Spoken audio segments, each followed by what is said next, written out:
My name is Heidi Adams, and I was diagnosed with Ewing sarcoma when I was 26.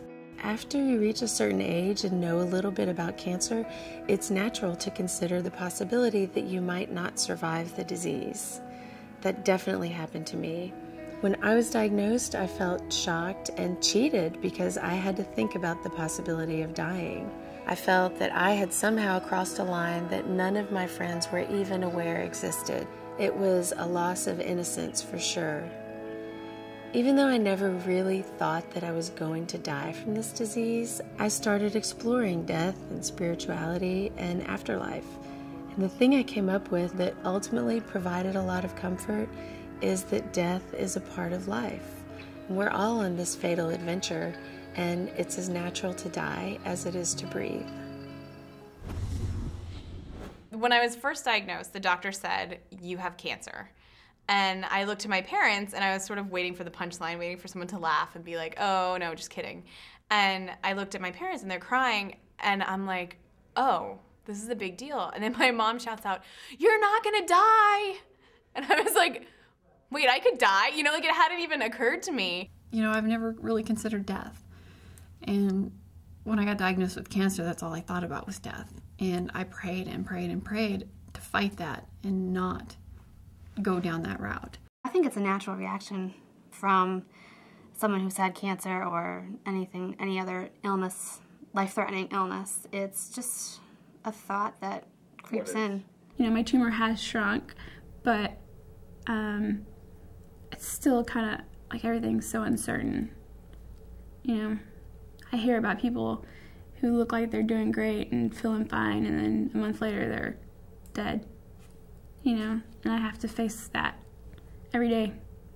I knew ahead that it was advanced, and I just want to kind of make sure that people who do have advanced cancer know that it doesn't mean you're going to pass away immediately, and that you can't have any kind of life. Once the diagnosis is there, I want them to know that you can still want to look nice and feel nice and still want to live your life, and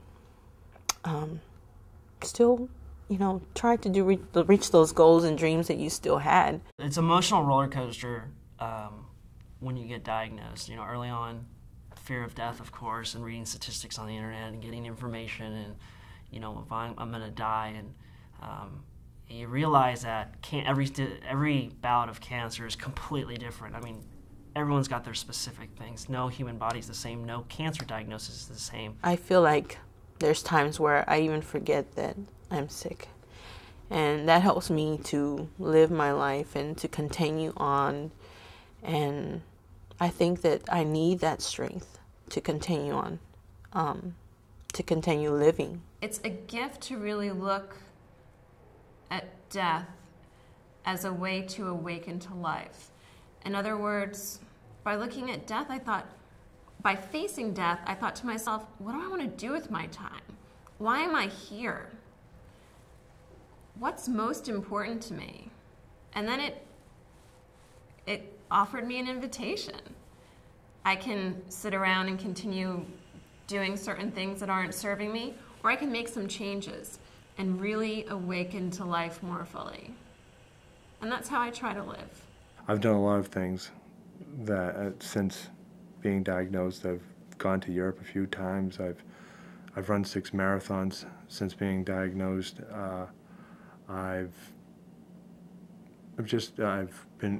gotten engaged and I'm going to get married. The one thing I try and tell myself is, as long as you're alive, something good can happen.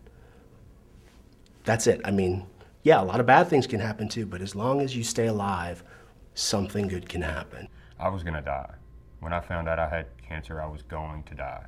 My granddad had had cancer a couple of years before that. He died within a couple of weeks as soon as they found it. I was diagnosed, I was gonna die. And then the strangest thing happened. After surgery, I woke up.